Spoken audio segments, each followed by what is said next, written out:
She was born inside a palace, but history decided she would die in silence. They married her into an empire and slowly erased her from it.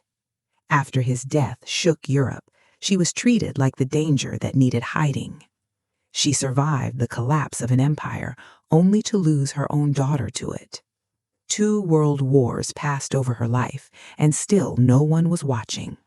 She was buried without witnesses, while the world moved on without her. The bells rang softly as Europe lay broken, not in triumph, not in celebration, but in quiet surrender to time. In the final days of August 1945, while cities still smoldered and borders bled into new shapes, an old woman lay in a stone abbey on a Hungarian hill. Her breath was shallow, her hands were thin. Her life, once entangled with empires, had narrowed to silence. She was 81 years old, twice widowed, long estranged, remembered when remembered at all for a tragedy that was never truly hers. This was how the world let her go. Not as a crown princess, not as a woman who once stood at the center of Europe's dynastic dreams, but as a name fading between bell tolls. Her story did not begin in ruins. It began in spring. The year was 1864. Brussels was young, ambitious, still shaping its identity as a modern kingdom. Lilacs perfumed the air around the royal residence at Laeken, where banners were raised and cannon fire marked the birth of a princess. On the 21st of May, Stéphanie Clotilde Louise Hermine Marie Charlotte of Belgium entered the world, wrapped in silk, surrounded by expectation. She was born into a monarchy barely 3 decades old, a dynasty eager to prove itself among Europe's ancient crowns. Her father, Prince Leopold, would soon become king.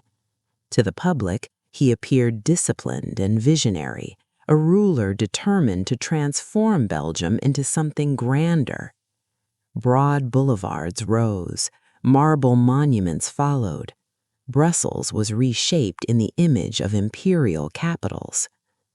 But the foundations of that splendor stretched far beyond Europe, far south, across an ocean. In Africa, Leopold's private dominion in the Congo would generate unimaginable wealth through forced labor and violence. Millions would suffer so that Belgium might shine. Stéphanie, safe in her nursery beneath chandeliers and gilded ceilings, could not yet know that the comfort of her childhood was already stained by distant blood. Her mother, Queen Marie Henriette of Austria, brought Habsburg prestige into the marriage. She was cultured, athletic, fond of horses and music, but ill-matched to her husband's cold ambition. Their union was formal, political, and increasingly distant. The palace they ruled together felt less like a home than a carefully managed stage. Stéphanie was the 3rd child. Her elder sister Louise had arrived first. Then came a son, Prince Leopold, the hope of the dynasty, the future king. From the beginning, Stéphanie understood her place.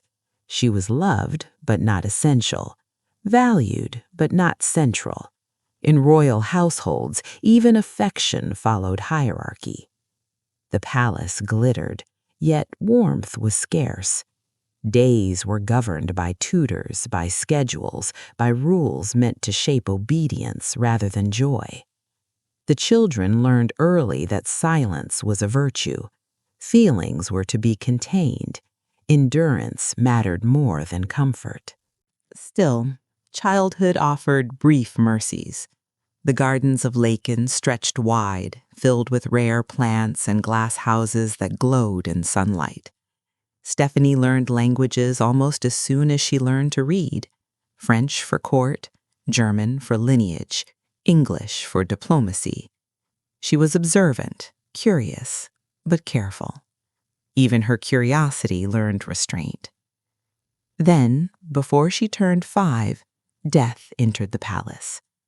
In January 1869, bells rang again, this time in mourning.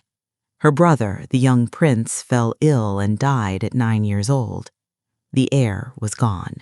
The future collapsed inward. Black draped the halls. Whispers replaced laughter. For a child, death was incomprehensible, but its weight was unmistakable. Stéphanie clung to her mother's skirts, sensing that something permanent had shifted. The loss hollowed the royal family.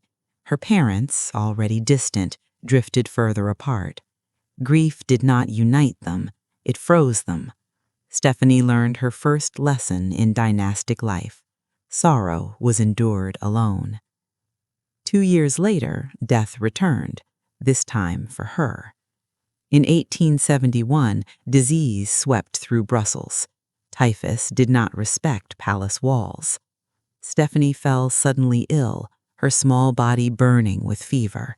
She drifted in and out of delirium, her breath uneven, her life uncertain. For weeks, the court prepared for another funeral. She survived, but survival came at a cost.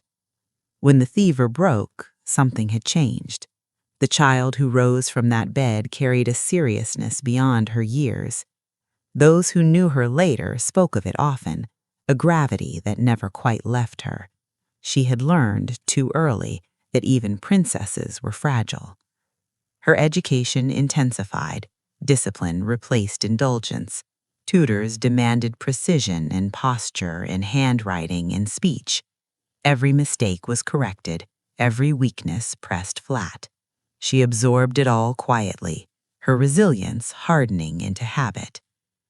By the mid-1870s, the palace had grown emptier. Her elder sister married and left. Her mother withdrew from court life, seeking refuge in the countryside. Stéphanie, still young, became one of the highest-ranking women at court by default. Privilege followed. So did isolation. She stood beside her father at ceremonies, smiled when instructed, listened while men discussed matters that would one day decide her fate. Portraits of ancestors watched from the walls, silent reminders that her life was already spoken for. Royal daughters were not raised to choose. They were raised to be chosen. In the winter of 1878, beneath chandeliers and silk, that choosing began. Stéphanie was 14 when she was presented to Crown Prince Rudolf of Austria. He was 6 years older, intelligent, restless, already burdened by expectation.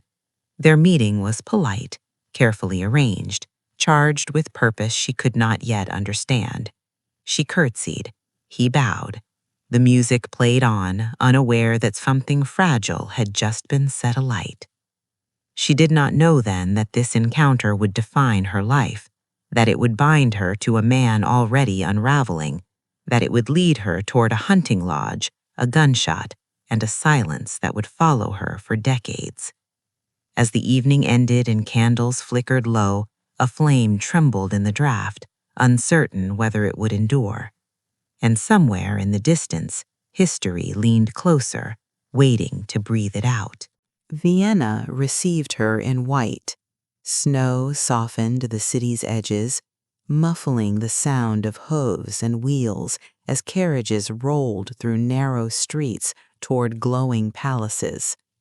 To the empire, this was spectacle, a young Belgian princess arriving to secure the future of the Habsburg line. To Stéphanie, it felt like stepping into a life already written, the ink still wet but impossible to change. She was not yet 17 when the engagement was announced. The court spoke of harmony, of alliance, of destiny fulfilled. Behind closed doors, it was suitability that mattered, youth, health, Catholic blood, the promise of heirs. Affection was irrelevant, stability was everything.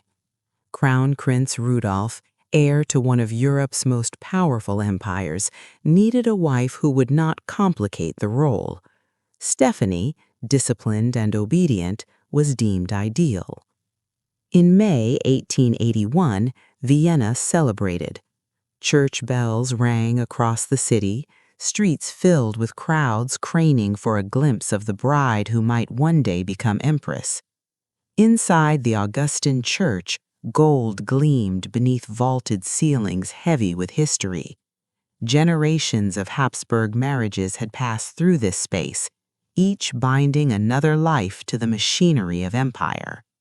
Stéphanie stood at the altar in white silk, a diamond tiara catching the light. Her posture was flawless. Years of correction had trained her body to stillness. Beside her stood Rudolf, handsome, composed, already practiced at performance. To those watching, they looked perfect.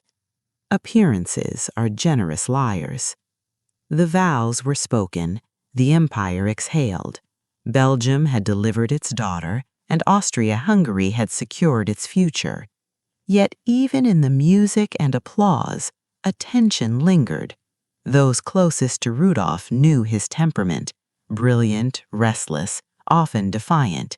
Stéphanie, raised to endure rather than confront, sensed the distance but could not yet name it. Marriage, she would learn, did not soften him. It revealed him. Life at the Hofburg Palace was rigid beyond imagining. Days unfolded according to protocol measured in minutes. Stéphanie was watched constantly, her movements noted, her words weighed. Privacy was rare, freedom non-existent. She performed her duties with care, hosting, attending, smiling when required. At first, there were moments of warmth, shared rides, quiet conversations, the suggestion of companionship. She wanted to believe these moments mattered. She had been taught to believe in duty first, but hope arrived anyway, uninvited. Then reality closed in. Rudolf was not content within the boundaries of court life. He drank heavily. He argued with his father, Emperor Franz Joseph, over politics and reform. He sought intellectual stimulation beyond palace walls and physical indulgence wherever it was offered. His absences grew longer, his moods darker. Stéphanie waited. In September 1883, she gave birth to a daughter, Elizabeth Marie. The court celebrated politely. The empire, however, wanted a son, a male heir. The disappointment was never spoken aloud, but it was visible in glances, in silences, in the speed with which celebrations faded. Stéphanie had fulfilled her duty, but not enough. Doctors were summoned when no further pregnancies followed. Examinations were conducted behind closed doors, words carefully chosen. At first, explanations were vague: illness, weakness, chance. Then the truth emerged in fragments too sharp to ignore. Rudolf had infected her. Diseases whispered about but never named publicly passed from husband to wife. There was no cure, no remedy. Stéphanie, still barely in her 20s, was left infertile. The role for which she had been selected to bear heirs for an empire had been stolen from her by the very man she had married to fulfill it. This was not merely betrayal, it was erasure. She withdrew from him, emotionally at first, then physically. What little tenderness had existed dissolved into formality. Rudolf retreated further into excess. Affairs multiplied. The palace, once oppressive, became unbearable. And yet, she endured. She attended ceremonies, she dressed impeccably, she spoke when spoken to. The court admired her composure without ever asking what it cost. If you are listening to this story and feel the weight of that silence, remember it, because history often confuses endurance with consent. The birth of her daughter should have anchored her. Instead, it became another boundary. Elizabeth Marie belonged to the dynasty as much to her mother. Her upbringing was monitored, her future already mapped. Stéphanie loved her fiercely, But even motherhood came with limits imposed by others. By the late 1880s, whispers followed her through corridors. Everyone knew the marriage had failed. Everyone knew no sons would come, and everyone knew Rudolf was unraveling. Among his many affairs, one grew dangerously intense. A teenage baroness, Mary Vetsera, entered his life with the recklessness of youth and the vulnerability of admiration. Their relationship unfolded in secret, fueled by illusion and despair. Rudolf withdrew more often to Mayerling, a hunting lodge surrounded by woods, far from scrutiny. For Stéphanie, Mayerling became a word that tightened the chest, a place she did not see but could not escape. She sensed the gathering storm without knowing its shape. On the night of January 29, 1889, Rudolf traveled there again. Mary Vetsera accompanied him. By morning, both were dead. The official story shifted by the hour. Illness, heart failure, silence, then whispers too loud to contain, gunshots, a locked room, a pact, a scandal too large for truth. The empire panicked. The heir was gone. The future fractured. When the news reached Stéphanie, she was 24.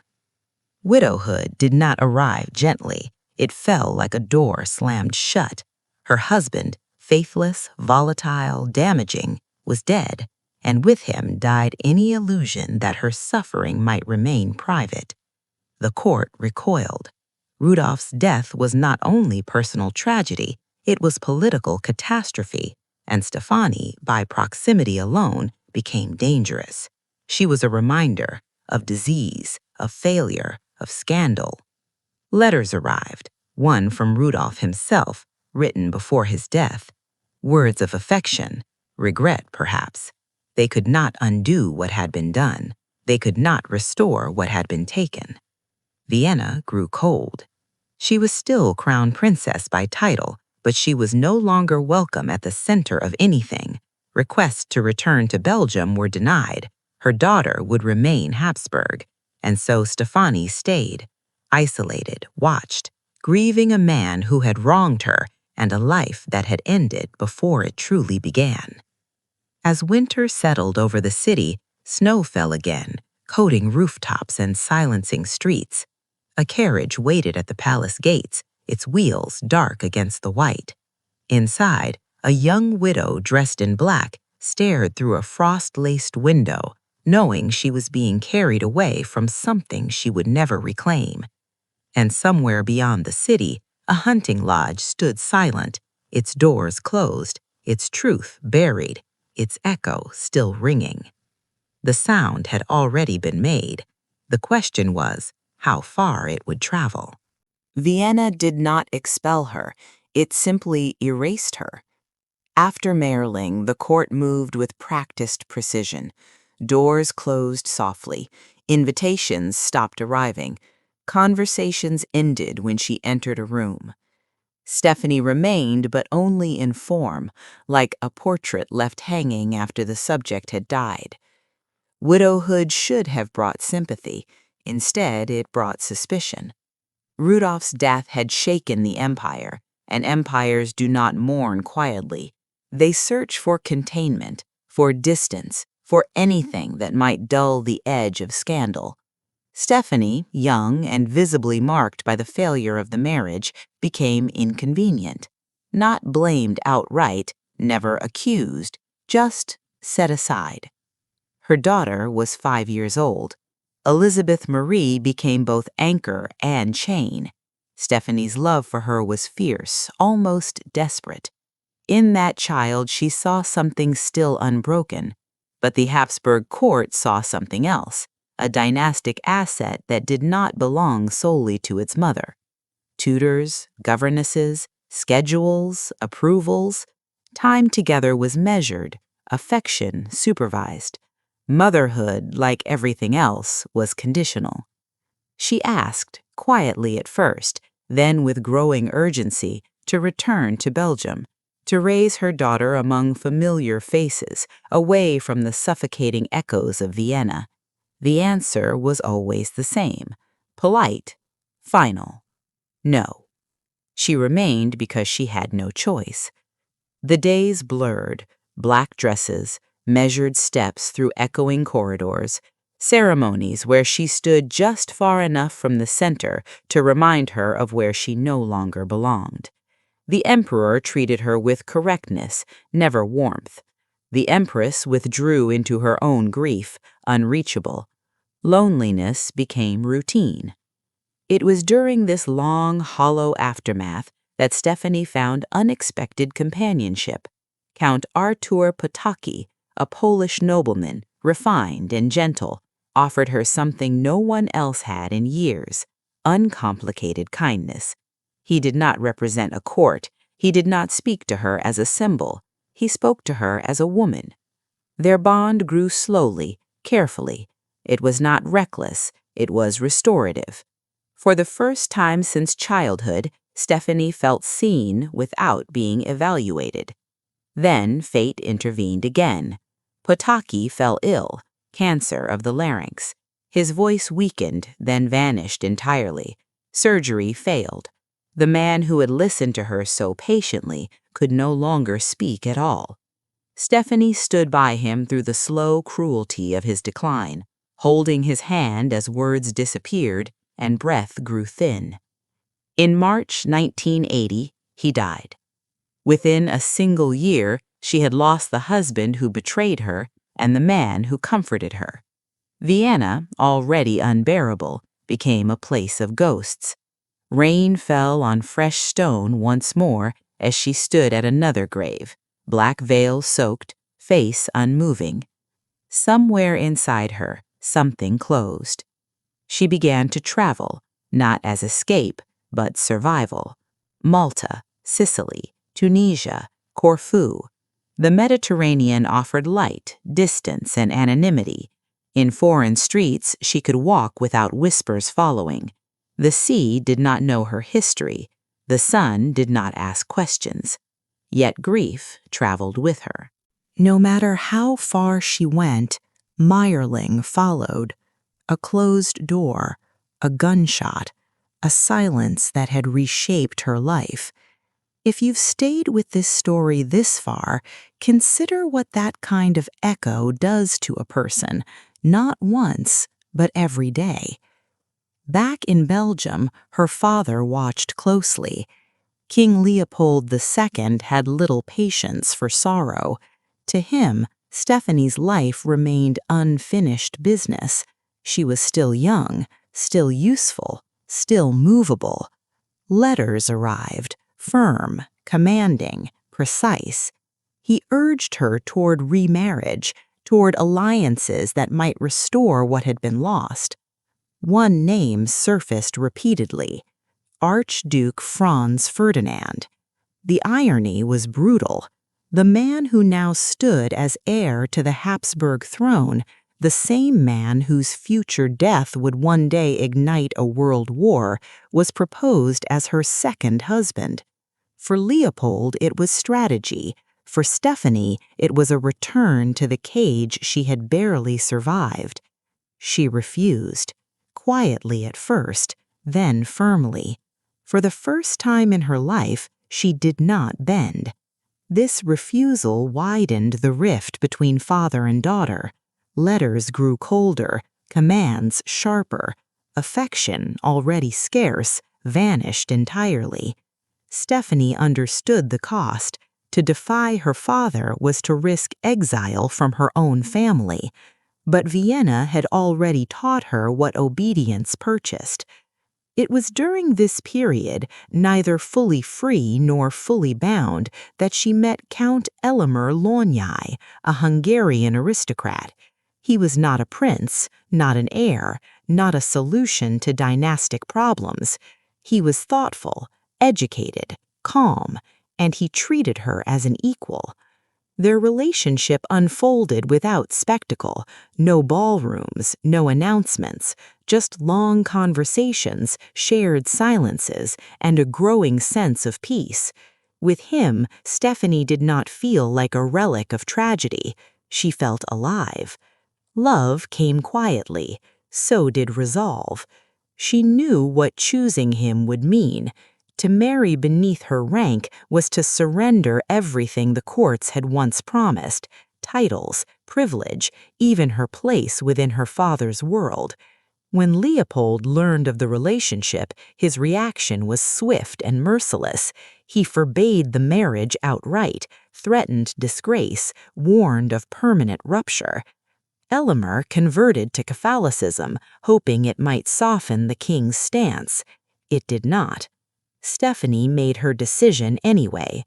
In March 1900, at Miramar Castle near Trieste, she married Elmer Lorgnay in a ceremony far removed from imperial splendor. There were no empires watching, no dynasties applauding, only a woman choosing her own life for the first time.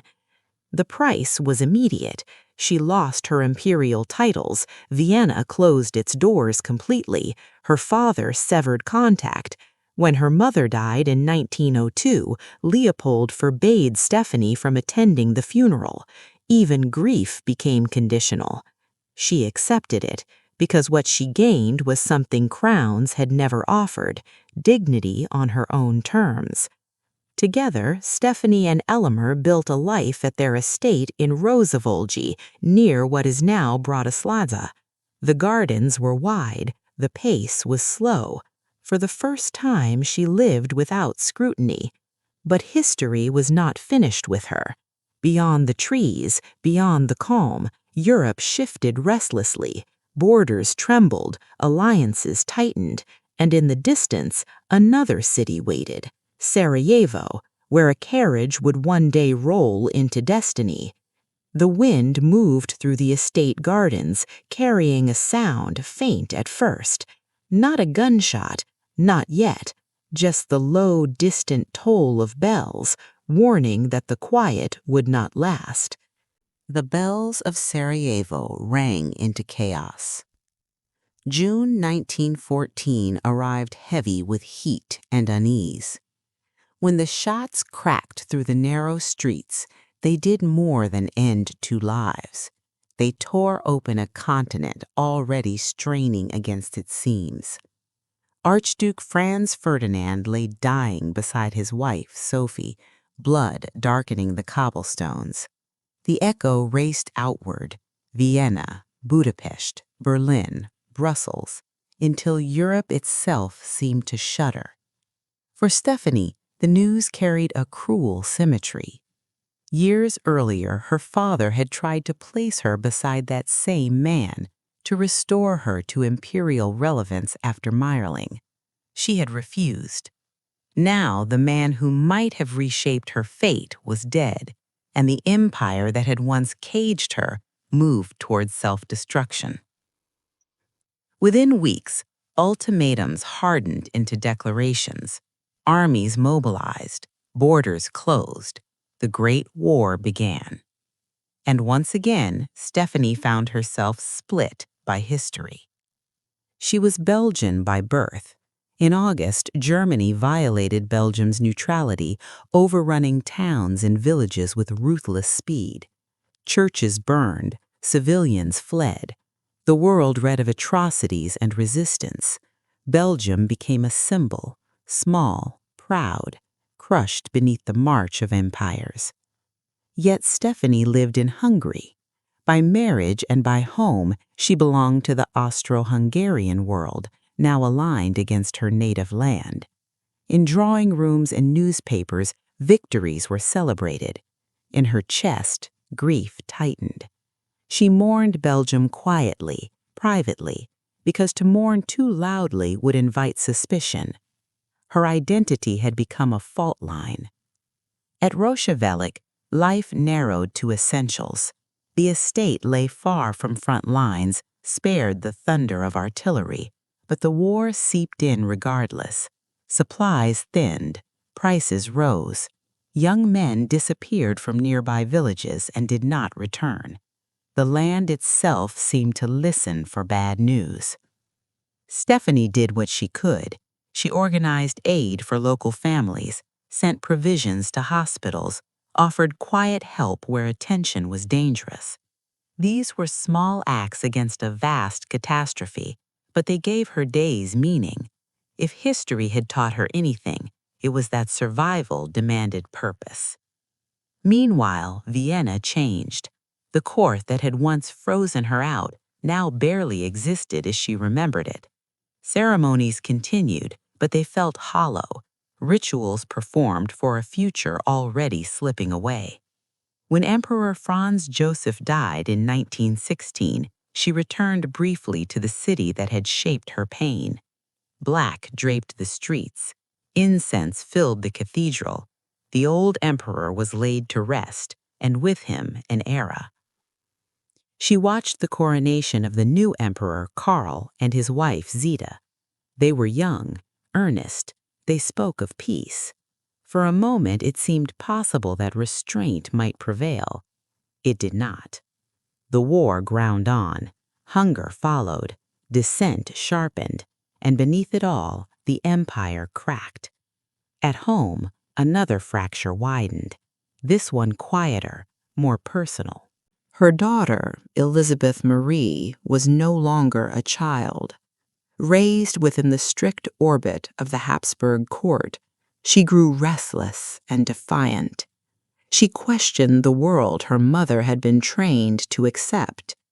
She read forbidden ideas. She admired movements that promised equality and justice over bloodlines and crowns.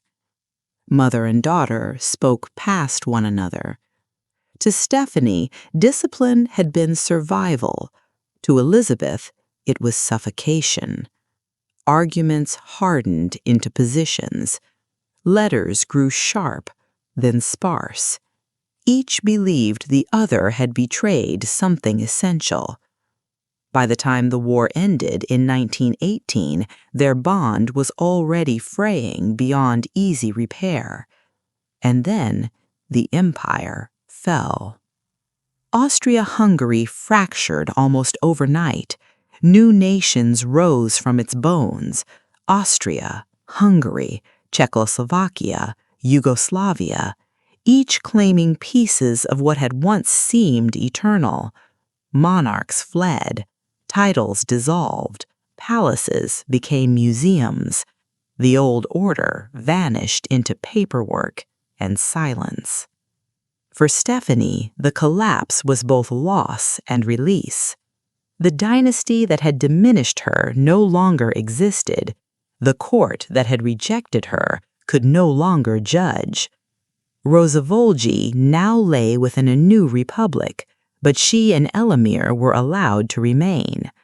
While Habsburg cousins scattered into exile, she stayed, quiet, rooted, finally beyond imperial reach. The 1920s arrived like a pause between storms.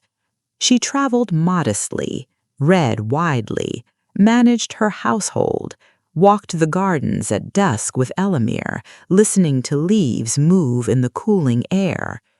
For the first time since girlhood, life did not feel like performance. But peace does not erase history. Elizabeth Marie embraced rebellion fully.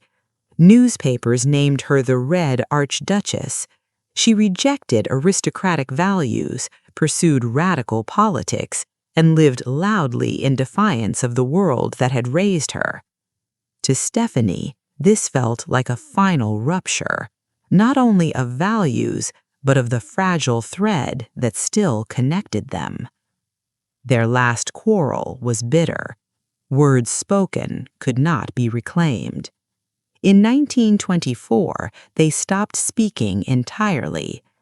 Silence settled in. If you're still here listening to this life unfold, stay with it, because what follows is not scandal, but something rarer in history: the cost of endurance when no one is watching. In the early 1930s, Stéphanie turned inward. She began to write. Not everything, only what she could bear. Her memoir, published in 1935, ended deliberately at Mayerling, as if her life had stopped there. The decades after were left in shadow, unrecorded. Perhaps she believed the world would not care. Perhaps she did not want to remember. As Europe darkened again, voices rising, banners unfurling, crowds marching, she watched with weary recognition. She had seen ambition dressed as destiny before. She had watched empires burn themselves from the inside out. From the quiet of her estate, she read the headlines and felt the old unease return. Germany moved. Austria vanished into annexation. Borders shifted once more. The future narrowed.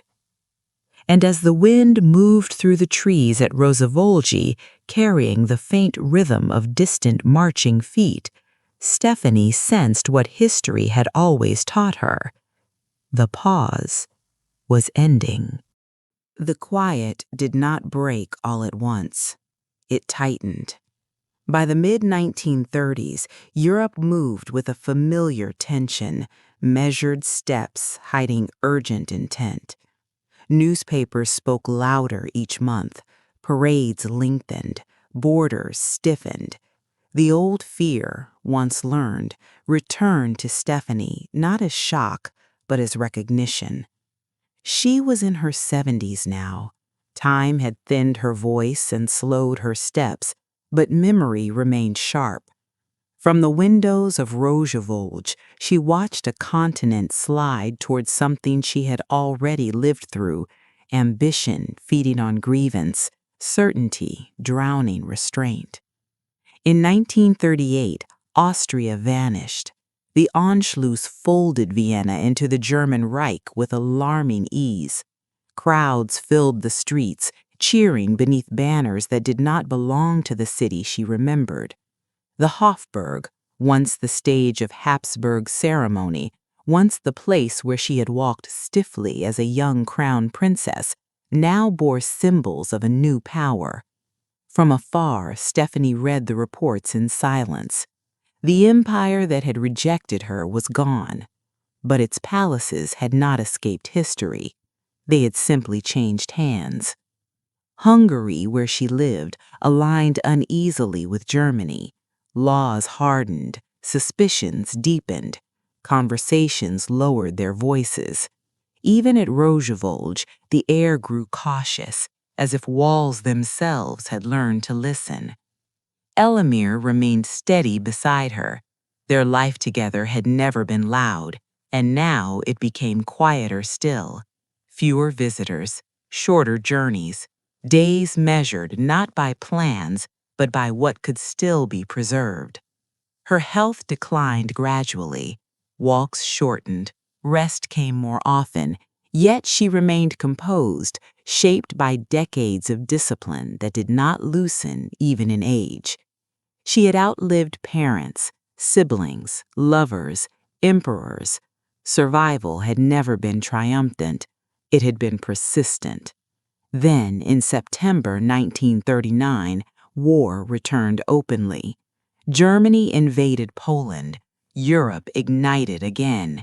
The Second World War spread faster and wider than the first, swallowing nations whole. For Stéphanie, it felt like history repeating itself with sharper teeth. At first, Rosavolge remained untouched. Then soldiers passed on nearby roads. Supplies vanished. Orders arrived. Rumors thickened. Estates to be seized. Homes repurposed. Sanctuaries stripped of meaning. By 1944, the Red Army advanced westward. Hungary became a battleground caught between collapse and conquest. Safety narrowed to almost nothing. Plans circulated to convert Rosavolge into a military facility. The home she and Elamir had built in defiance of kings was no longer theirs to defend.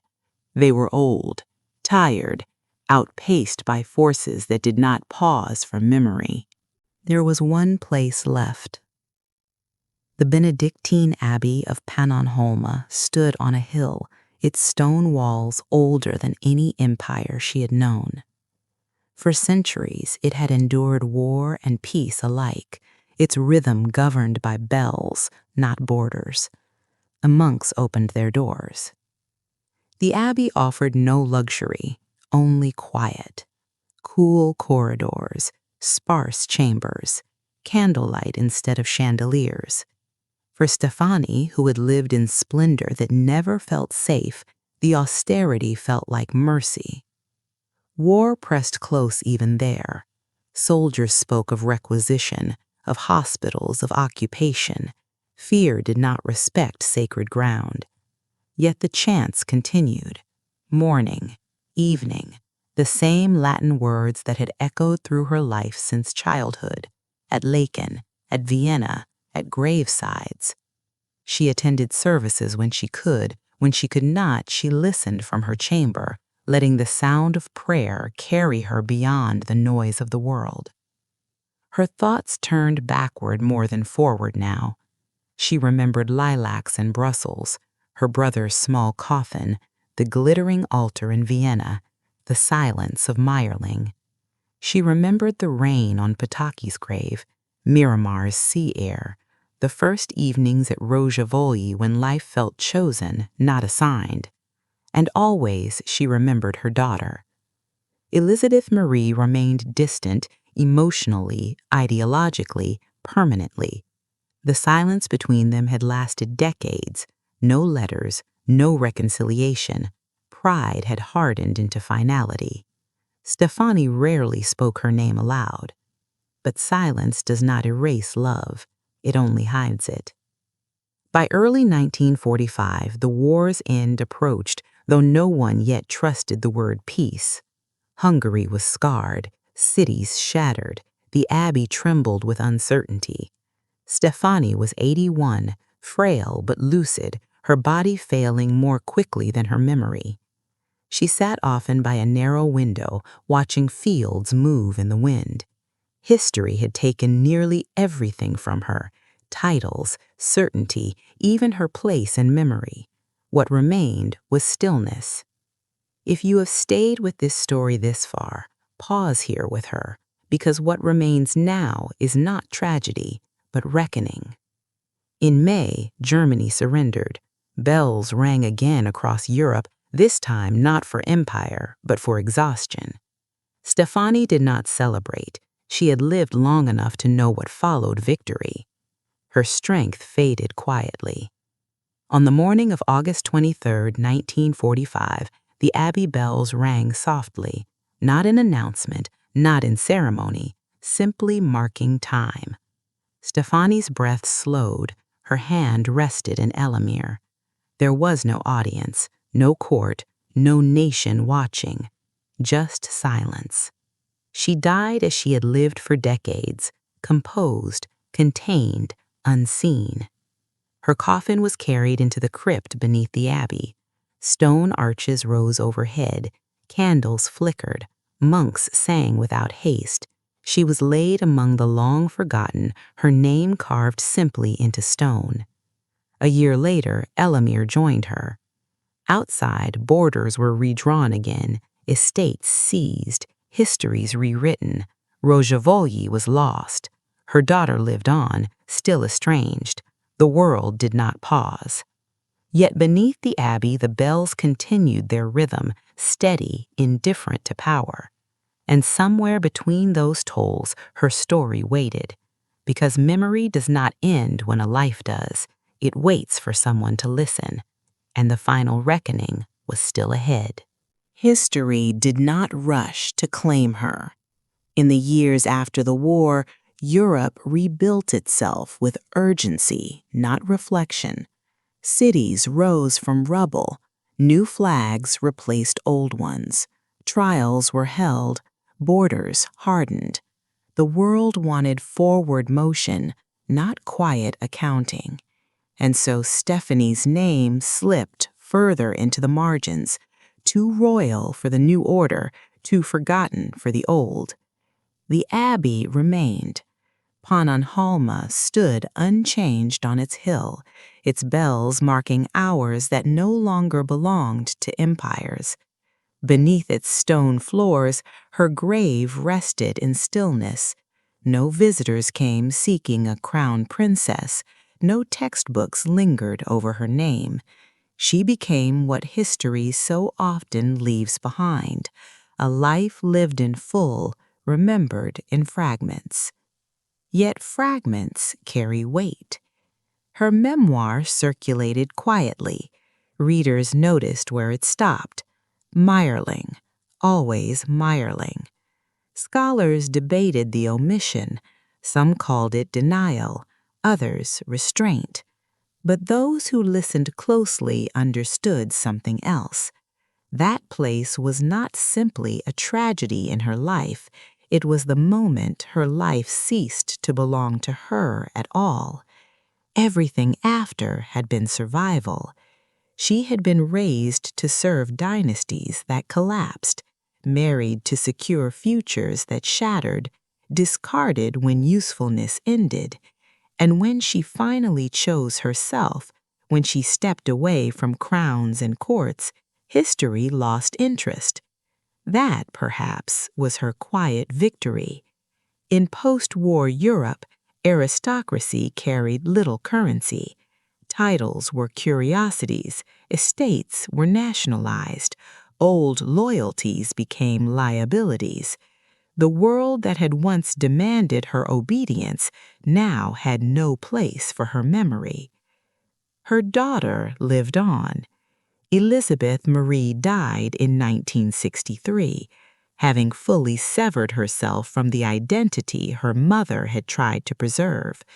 She left no reconciliation behind, no final letter, no public reckoning, just another silence layered over the last. To some, this confirmed the narrative of failure, a broken lineage, a woman erased not only by history but by her own blood. But history rarely asks the right questions. Stéphanie was not remembered for reform or scandal or revolution. She did not burn brightly enough for legend. Instead, she endured, and endurance does not announce itself. It does not demand monuments. It simply remains. Consider what she lived through: the rise and fall of empires, 2 world wars, the collapse of dynastic Europe. She was born into a world ruled by bloodlines and died in one exhausted by them.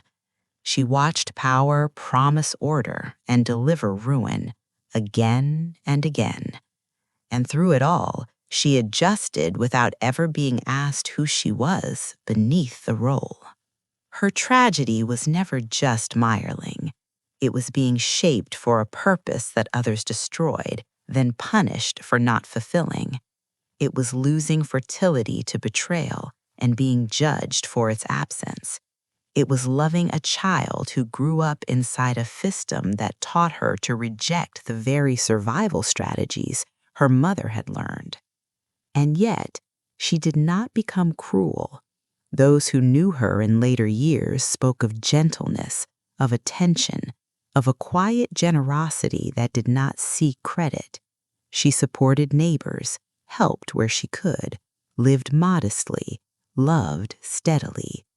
These are not the qualities history rewards, but they are the ones it most often forgets. If you are listening to this story now, it is because forgetting is not inevitable. Memory is an act, and choosing to remember someone like Stéphanie, without crowns, without scandal, is a refusal to let history belong only to the loudest voices. She was not powerless. She chose love when power offered only repetition. She chose dignity when obedience promised comfort. She chose silence when spectacle demanded explanation. And in doing so, she escaped something far more dangerous than obscurity. She escaped becoming a symbol stripped of humanity. The bells at Pannonhalma still ring, morning, evening, the same cadence that marked her final days. Tourists pass through the abbey now, admiring stonework older than nations. Few notice the crypt, fewer still recognize the name carved there. But names do not need recognition to matter. They need witness. Stéphanie's life does not ask for pity. It asks for understanding, for the recognition that history's most enduring figures are not always those who command armies or reshape borders, but those who survive the fallout of decisions they never made. If this story has held you, even briefly, let it stay with you, because remembering her is not about the past, it is about what we choose to value. And if you want more stories like this, quiet lives shaped by enormous forces, voices history tried to lower, stay with this channel, not for spectacle, but for memory. The bells will keep ringing either way. The question is whether we listen.